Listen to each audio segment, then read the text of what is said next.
Welcome to Shukla study point. आप सभी का स्वागत है आपके अपने YouTube channel Shukla study point में। मैं शिवम शुक्ला आप सभी दोस्तों का हार्दिक स्वागत करता हूं।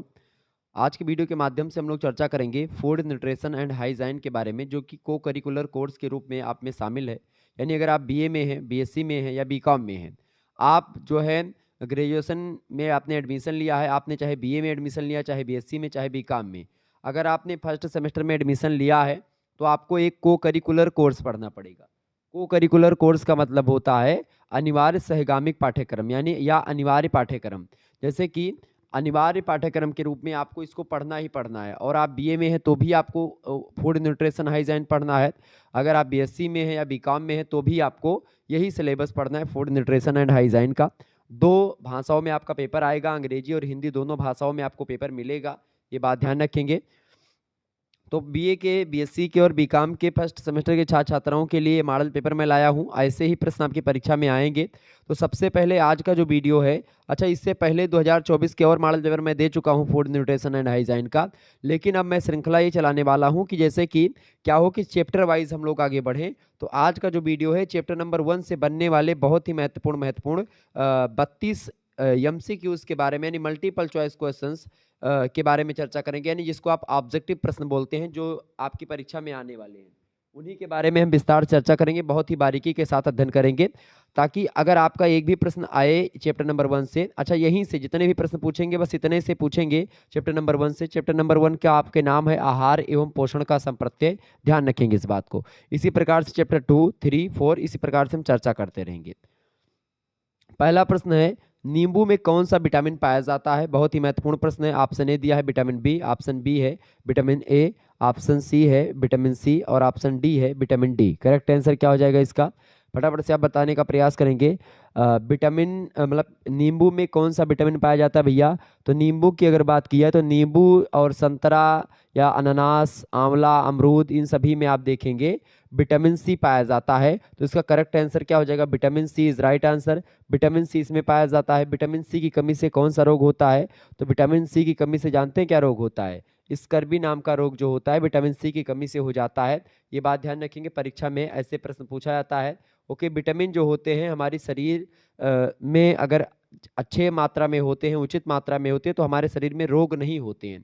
अगर विटामिन की कमी होती है तो हमारे शरीर में कई प्रकार के रोग होने लगते हैं। जैसे विटामिन ए की कमी से रतौंधी हो जाता है, विटामिन बी की कमी से बेरी बेरी हो जाता है, विटामिन सी की कमी से स्कर्वी हो जाता है, विटामिन डी की कमी से रिकेट्स यानी सूखा रोग हो जाता है। इसी प्रकार से विटामिन के की कमी अगर होती है तो रक्त का थक्का नहीं बनता। ऐसे तमाम प्रकार की बीमारियां होती हैं जो कि विटामिन के कारण से होती हैं। अच्छा, विटामिन है क्या? विटामिन एक पोषक तत्व होता है। 6 पोषक तत्व होते हैं, उन्हीं में से एक विटामिन होता है, ठीक है। और एक होता है आपका कार्बोहाइड्रेट, ठीक है। एक होता है आपका वसा, एक होता है आपका एक प्रकार से प्रोटीन, एक होता है खनिज लवण और एक होता है जल, ठीक है। तो ये एक प्रकार से आपके 5 ये और एक आपका विटामिन ही हो गया। तो विटामिन और खनिज लवण जो होते हैं एक जैसी भूमिका निभाते हैं शरीर में, यानी कि ये क्या करते हैं, जैसे विटामिन जो होता है उसकी कमी से भी रोग होता है शरीर में, और विटामिन की अगर उचित मात्रा रहेगी तो शरीर में रोग नहीं होगा। ऐसे ही खनिज लवण जो होते हैं जैसे पोटेशियम, कैल्शियम, इन सभी के कारण से क्या होता है, कार्बोहाइड्रेट्स, मतलब ऐसे तमाम प्रकार की चीज़ें होती हैं। तो कार्बोहाइड्रेट और खास करके जो वसा होती है ये शरीर को हमारे ऊर्जा प्रदान करते हैं। अच्छा, जो मैंने आपको बताया कि भाई जो खनिज लवण होते हैं जैसे पोटेशियम, सोडियम, आयोडीन, इन सभी की कमी से अलग अलग प्रकार के रोग होते हैं। तो मतलब अगर जैसे विटामिन की कमी से होते हैं वैसे खनिज लवण की कमी से होते, तो इन सभी की मात्रा भोजन में उचित मात्रा में होती है। तो ये आहार नियोजन के अंतर्गत रखा जाता है, संतुलित आहार की बात हम कर रहे हैं। तो ऐसे ही चीज़ों को आपको समझना पड़ेगा।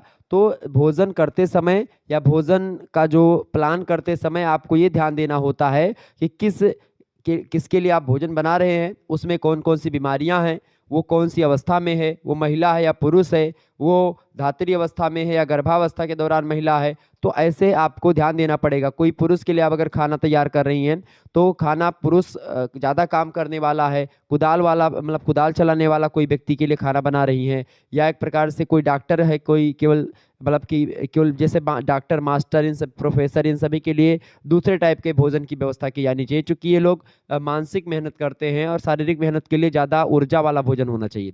ऊर्जा हमारे शरीर को कार्बोहाइड्रेट और वसा देती हैं।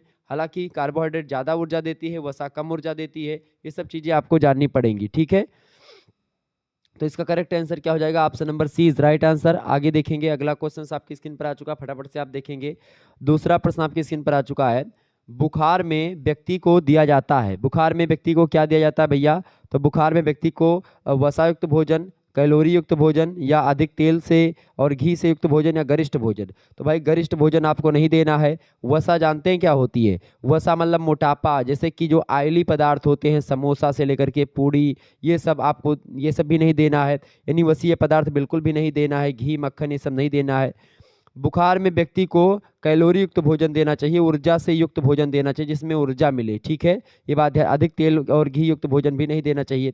तो आपका करेक्ट आंसर हो जाएगा ए ऑप्शन। ठीक है, आगे देखें, तीसरा प्रश्न है कुपोषण। कुपोषण मतलब जिसका पोषण नहीं हुआ है, मतलब जिसमें पोषण में 6 तत्व होते हैं, इन 6 तत्वों की कमी जिस पुरुष में होती है उसी को कुपोषित पुरुष कहा जाता है, कुपोषित व्यक्ति कहा जाता है। समझ रहे हैं? तो कुपोषण का मतलब होता है जिसमें पोषण उचित मात्रा में ना हो, पोषण की कमी हो। ठीक है, पोषक तत्वों की कमी हो। तो कुपोषण के लिए क्या जिम्मेदार है, क्या उत्तरदायी है?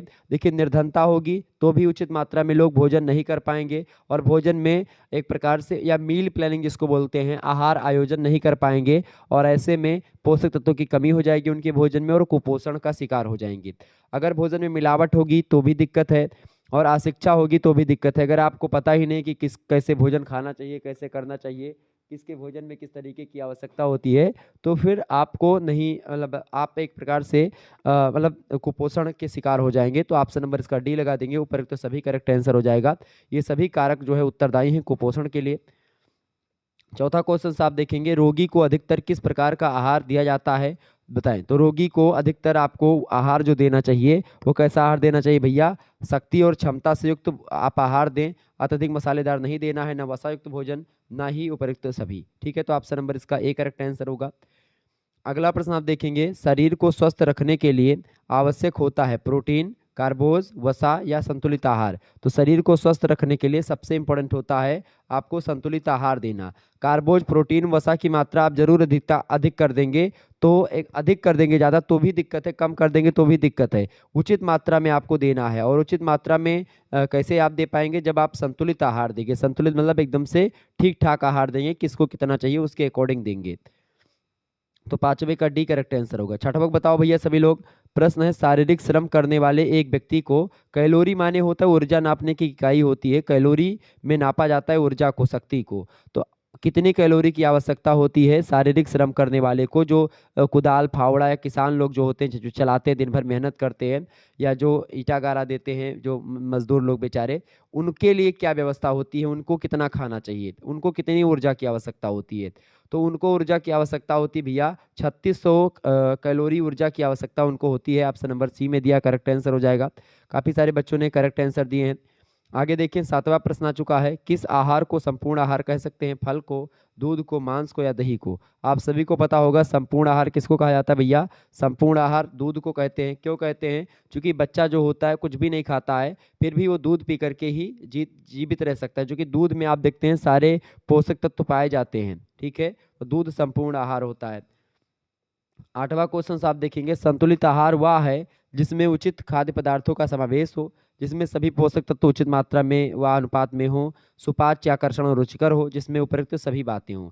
तो भोजन सबसे पहली बात बिल्कुल जिसमें उचित खाद्य पदार्थों का समावेश हो, ये भी ठीक बात है। जिसमें सभी पोषक तत्व उचित मात्रा और उचित अनुपात में हो, वो भी संतुलित आहार है। सुपाच्य हो, आकर्षक हो, रुचिकर हो, या ऑप्शन नंबर डी आप लगा देंगे। आठवें करेक्ट आंसर क्या हो जाएगा? आठवें का डी ऑप्शन करेक्ट आंसर हो जाएगा।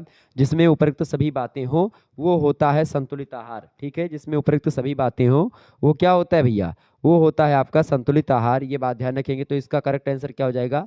द ऑप्शन, यानी कि D option is right answer. तो करेक्ट आंसर क्या हो जाएगा इसका? आठवें का D option is right answer. ठीक है, ये बात ध्यान रखेंगे। आगे देखिएगा, अगला क्वेश्चन आपकी स्क्रीन पर आ चुका है, फटाफट से आप देखेंगे। आठवां प्रश्न आपकी स्क्रीन पर आ चुका है। देखें, प्रश्न बढ़िया है आपकी परीक्षा की दृष्टि से, और मैंने शुरुआत में ही इस प्रश्न का उत्तर बता दिया था आपको, आपने अगर सुना हो सही से तो। देखिए, प्रश्न है, पोषक तत्वों को मुख्य रूप से कितने समूहों में विभाजित किया गया है? तो पोषक तत्वों को कितने समूहों में बांटा गया भैया?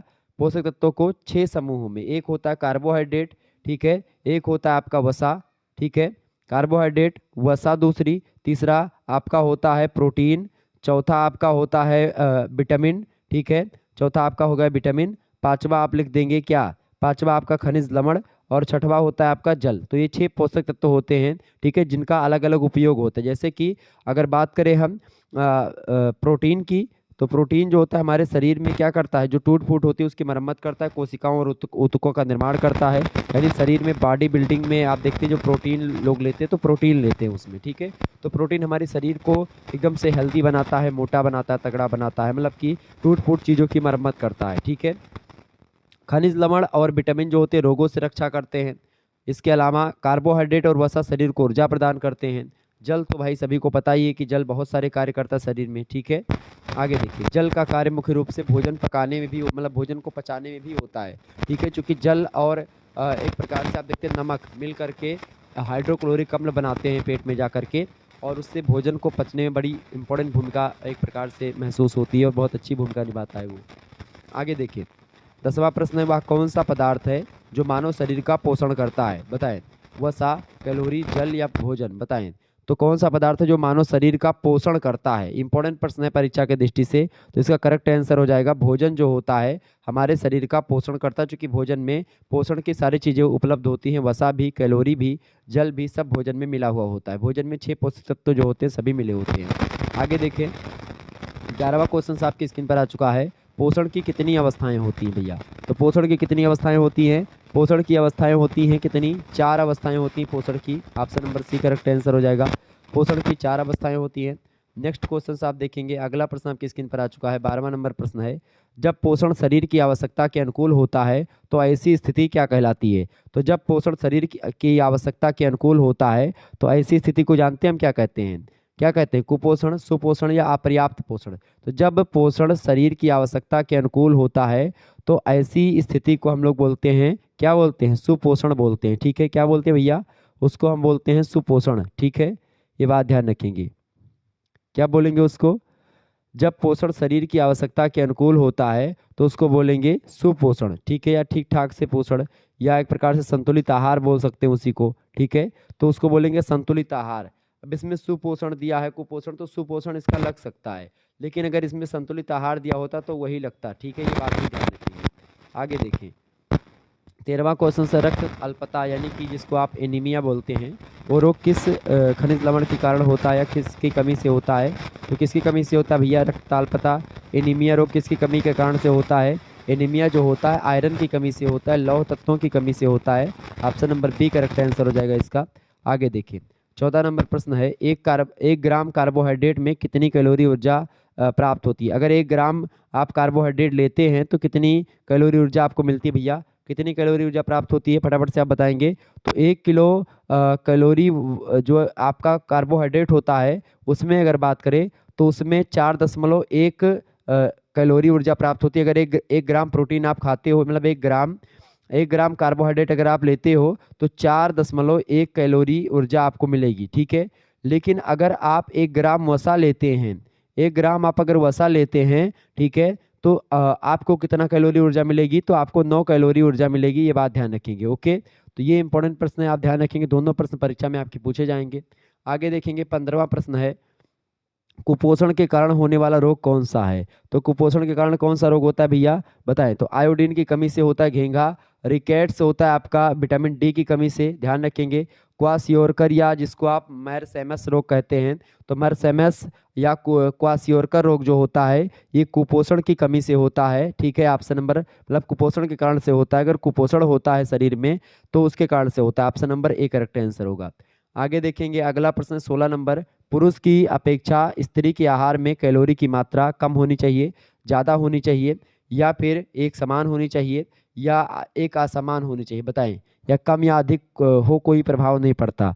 तो 16वें करेक्ट आंसर क्या हो जाएगा, अधिक होनी चाहिए। पुरुष की अपेक्षा स्त्री के आहार में कैलोरी की मात्रा अधिक होनी चाहिए, बिल्कुल ठीक बात है, क्योंकि स्त्रियों में स्थिति बदलती रहती है हमेशा, तो ऐसी स्थिति में स्त्रियों में थोड़ा कैलोरी की मात्रा अधिक होगी तो ज़्यादा बेटर रहेगा, क्योंकि वो हमेशा काम ही करती रहती घर में। और भी तमाम सारी चीज़ें हैं स्त्रियों को लेकर के, तो गृहिणी का कर्तव्य होता है, मतलब चूंकि वो बहुत ज़्यादा स्ट्रेस भी आप देखते हैं, महिलाओं को टेंशन इसलिए होती है कि घर में रहती हैं, एक और खास करके जब वो मतलब गर्भावस्था के दौरान होती तो उनको ज़्यादा कैलोरी की, ज़्यादा ऊर्जा की, सबकी ज़्यादा ज़रूरत होती है उनको। तो आगे देखिए 17वां प्रश्न है, निम्न में से पौष्टिक तत्व है, पौष्टिक तत्व कौन सा है भैया? देखिए प्रोटीन, कार्बोहाइड्रेट एवं वसा, विटामिन एवं खनिज या उपयुक्त तो सभी। तो पौष्टिक तत्व ये सभी होते हैं, पौष्टिक तत्व होते हैं सभी। Option number D correct answer हो जाएगा। 6 पौष्टिक तत्व इसमें से 5 दे हैं, प्रोटीन, कार्बोहाइड्रेट, वसा, विटामिन, खनिज। ठीक है, विटामिन और खनिज का एक काम है, प्रोटीन का काम अलग है और कार्बोहाइड्रेट और वसा का काम एक जैसा है। ठीक है, ध्यान रखेंगे। 18वां क्वेश्चन है, निम्न में से अपर्याप्त पोषण की कितनी स्थितियां होती हैं? तो अपर्याप्त पोषण की कितनी स्थितियां होती भैया? अपर्याप्त पोषण की 2 स्थितियां होती हैं। Option number A correct answer होगा। अगला क्वेश्चन आप देखेंगे, इंपॉर्टेंट प्रश्न है परीक्षा की दृष्टि से आपके, फटाफट से एक बार वीडियो को लाइक कर दीजिएगा। 19 नंबर प्रश्न है, संतुलित भोजन के लिए आवश्यक है कि, संतुलित भोजन के लिए क्या आवश्यक है भाई? संतुलित भोजन के लिए आवश्यक है कि उसमें प्रोटीन, कार्बोहाइड्रेट, वसा, इन सभी तत्व, ये सभी तत्व उपस्थित हो। Option number C correct answer होगा इसका। आगे देखेंगे 20वां प्रश्न है, अच्छा स्वास्थ्य बनाए रखने के लिए आवश्यक है, अच्छा स्वास्थ्य बनाए रखने के लिए क्या आवश्यक है भैया? संतुलित आहार लेना आवश्यक है। Option number D correct answer होगा। आगे देखेंगे 21 नंबर, एक किशोर लड़के को कितने किलो कैलोरी लेनी चाहिए? तो एक किशोर लड़के को लगभग और लगभग 2450 कैलोरी ऊर्जा की आवश्यकता होती है। Option number B correct answer होगा। ये सब प्रश्न ध्यान रखेंगे, परीक्षा की दृष्टि से आपके बहुत ही महत्वपूर्ण है। ओके, आगे देखिए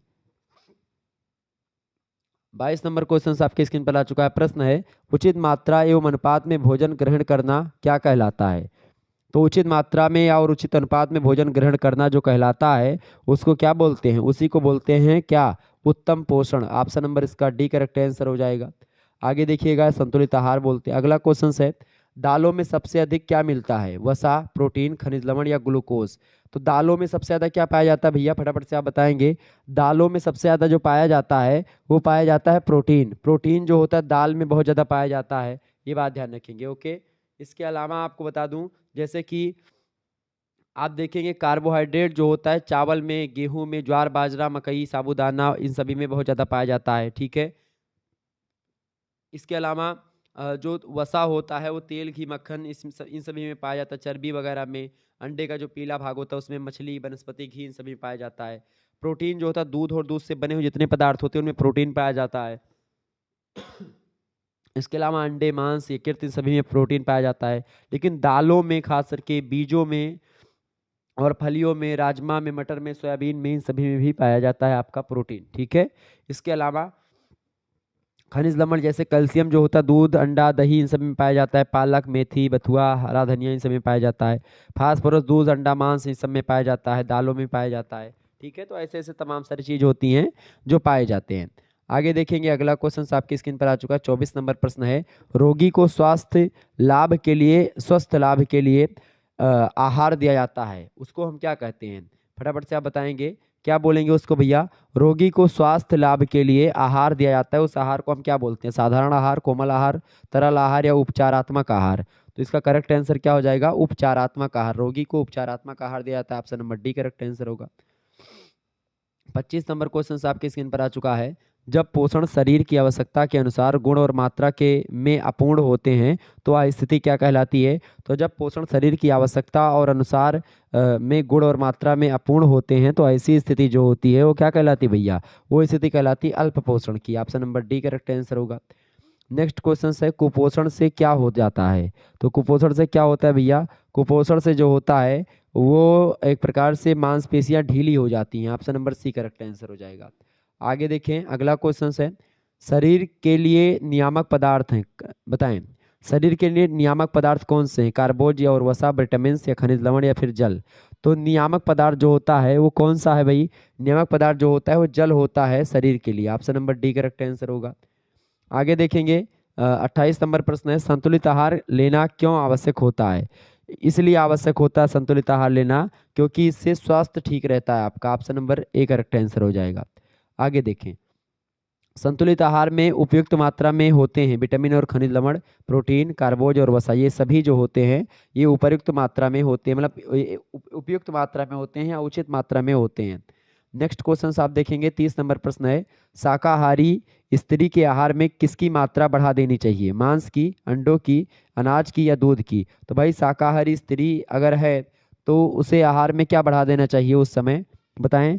तो करेक्ट आंसर इसका क्या हो जाएगा? देखें, शाकाहारी स्त्री के आहार में अगर देखेंगे तो अंडा दूध, तो इसका मतलब अगर शाकाहारी तो भाई मांस अंडा अनाज और दूध ये सब खाएगी, तो भाई अंडा खाएगी तो उसका मांसाहार हो जाएगी। तो अगर ऐसे देखेंगे कि शाकाहारी स्त्री है और उसके आहार में किसकी मात्रा बढ़ा देनी चाहिए शाकाहारी स्त्री के, ये कोई प्रश्न हुआ नहीं वैसे, ठीक है। ये प्रश्न थोड़ा सा गड़बड़ है तो इसको हटा ही दो आप एकदम से, क्योंकि शाकाहारी स्त्री के आहार में किसकी मात्रा देनी चाहिए, तो इसका कोई मतलब नहीं, क्योंकि किसकी मात्रा बढ़ा दें आप, किसके लिए बढ़ाना है, तो वो प्रश्न तो पूछा ही नहीं गया, तो इसमें प्रश्न जैसा कुछ था ही नहीं, इसको हटा दें। अगला क्वेश्चन से 31 नंबर, कुपोषण से बचने का क्या उपाय? संतुलित आहार, पर्याप्त आहार, शाकाहारी आहार या मांसाहारी आहार? तो कुपोषण से बचने के लिए जो आहार जरूरी होता है वो होता है संतुलित आहार। Option number A correct answer होगा। आगे देखेंगे 32 नंबर प्रश्न है, विटामिन डी किस में पाया जाता है? विटामिन डी सबसे ज़्यादा जो पाया जाता है वो सूर्य भगवान की जो पहली किरण होती है उसी में पाया जाता है। Option number A correct answer हो जाएगा इसका, ठीक है। आंवले में सबसे ज़्यादा विटामिन सी आपको मिलेगा, ठीक है, ये बात ध्यान रखेंगे। अच्छा, कौन सी विटामिन है जो कि दूध में नहीं पाई जाती? एक ही विटामिन ऐसी है जो दूध में नहीं पाई जाती, बाकी दूध में हर एक चीज़ पाया जाता है।